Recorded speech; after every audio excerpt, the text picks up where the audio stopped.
घरी झाला लक्ष्मीचा वास, दैन्य दारिद्र्यास त्रास आला. दैन्य दारिद्र्य आम्हा न येती जवळ, एकाच्याही घरात दैन्य दारिद्र्य राहिलं नाही. देव जिथं आला लांब सुफलाम गोकुळ झालं. आणि मग हा आनंद साजरा करण्यासाठी गवळणी एकमेकीकडे येऊ लागल्या, कृष्णाचं रूप पाहू लागल्या आणि देहभान विसरून जाऊ लागल्या. आता देव होतेच किती अवस्थेत, अबोध बाललीला आहे त्या देवाच्या, पुन्हा कौमारी लीला, पुन्हा क्रोड लीला, एवढ्या देवांच्या लीला आहेत. काला म्हणजेच लीला, लक्षात घ्या. काला म्हणजे देवाच्या लीला, काला म्हणजे दुसरा अर्थ आहे प्रसाद.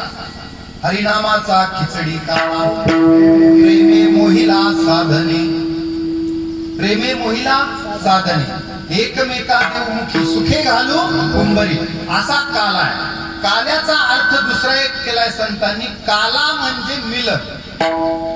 आता इथं काय झालं, कृष्णाचं आणि गोकुळातल्या सर्व लोकांचं मिलन झालं. जे अनंत जन्म आपण वाट पाहतो की एकदा तरी मला देवाची भेट होईल, ही सगळी भक्ती, हा सगळा खटाटोप कशासाठी आहे? एका तरी जन्मात मला देवानं आपलं म्हणावं आणि मी त्याचा भक्त व्हावा. तू भक्त मी देव ऐसे करी. आणि ती स्थिती आता एवढ्या वर्षानंतर गोकुळातल्या लोकांना जर आली असेल तर किती आनंद झाला असेल. अहो इथं 10-12 वर्षाला एखाद्या बाईला मुलगा झाला